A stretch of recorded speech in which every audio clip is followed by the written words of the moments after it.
दोस्तों, आज हम जो कहानी आपके लिए लेकर आए हैं उस कहानी का शीर्षक है अमीर और गरीब बहू का पहला बच्चा।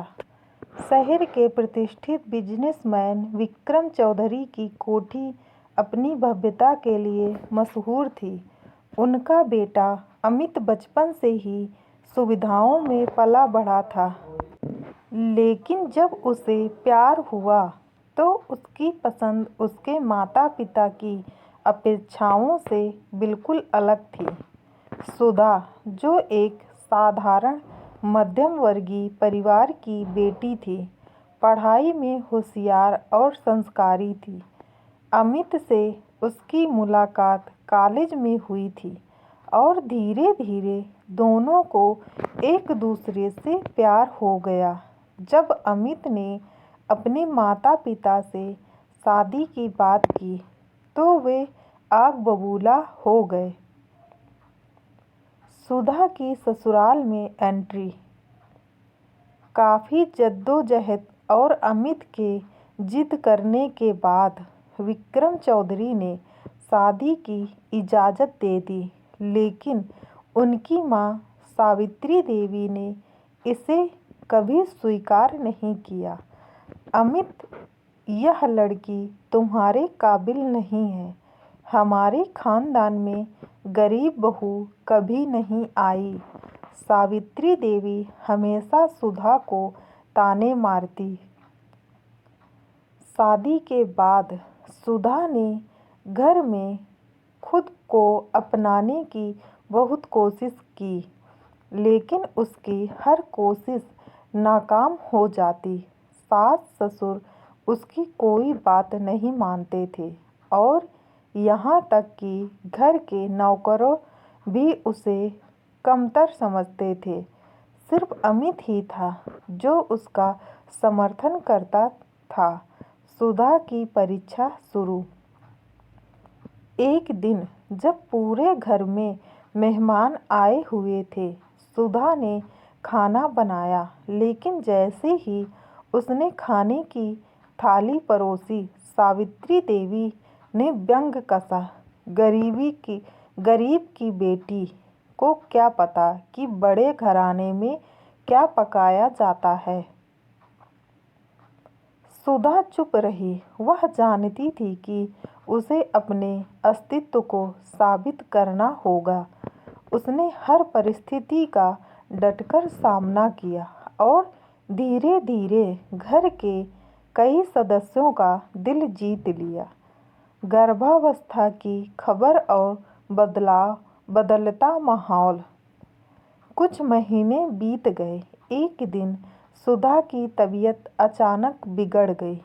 जब डॉक्टर ने बताया कि वह मां बनने वाली है, तो पूरे घर में खुशी की लहर दौड़ गई।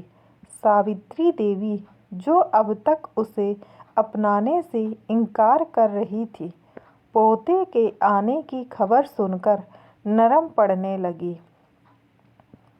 अब तो इस घर में मेरा वारिस आने वाला है, उन्होंने गर्व से कहा। लेकिन यह बदलाव सुधा के लिए राहत से ज़्यादा चिंता का विषय था। वह जानती थी कि अगर बच्चा जन्म के बाद भी उसे तिरस्कार मिला तो उसका भविष्य मुश्किल में पड़ सकता है। बच्चे का जन्म और परिवार में भूचाल। समय बीता और आखिर वह दिन आ गया जब सुधा ने एक प्यारे से बेटे को जन्म दिया। पूरे घर में खुशियां मनाई जाने लगीं, लेकिन जैसे ही सावित्री देवी को पता चला कि बच्चा अपनी मां पर गया है, मतलब सांवला रंग और साधारण नए नक्श, उनका उत्साह ठंडा पड़ गया। इतना बड़ा खानदान और पोता देखो कैसा निकला, उन्होंने गुस्से से कहा। उन्होंने धीरे धीरे सुधा और उसके बेटे से दूरी बनानी शुरू कर दी। यह देखकर अमित को बहुत दुख हुआ उसने अपनी माँ से कहा, माँ, खून से बढ़कर कोई चीज़ नहीं होती। यह मेरा बेटा है और मैं इसे पूरे प्यार से पालूंगा। अगर आप इसे नहीं अपनाएंगी तो हम इस घर को छोड़कर चले जाएंगे। सावित्री देवी को यह बात चुभ गई। उन्होंने सोचा कि अगर बेटा ही चला गया तो उनकी सारी संपत्ति किसके नाम होगी। धीरे धीरे जब बच्चे ने दादी कहना शुरू किया तो सावित्री देवी का दिल पिघलने लगा। बच्चा जैसे जैसे बड़ा हुआ वैसे वैसे वह अपने मासूम हरकतों से सबका दिल जीतने लगा। एक दिन जब सावित्री देवी बीमार पड़ी तो सुधा ने ही उनकी सबसे ज़्यादा देखभाल की। वह उन्हें खाना खिलाती, दवाई देती और उनके पैर दबाती। यह देखकर सावित्री देवी की आंखों में आंसू आ गए। मैंने तुझे हमेशा नीचा दिखाया, लेकिन तूने कभी बदलने की भावना नहीं रखी। मैं गलत थी। सुधा, मुझे माफ़ कर दो। सुधा की आंखें नम हो गईं। उन्होंने अपनी सास का हाथ पकड़ा और कहा, माँ, परिवार प्यार से चलता है, न कि अमीरी गरीबी से। इस कहानी से हमें यह सीख मिलती है कि पैसा ही सब कुछ नहीं होता। परिवार का असली आधार प्यार, सम्मान और आपसी समझदारी होती है। अमीर और गरीब की खाई खत्म हो गई और सुधा ने न केवल अपने बेटे बल्कि पूरे परिवार का दिल जीत लिया।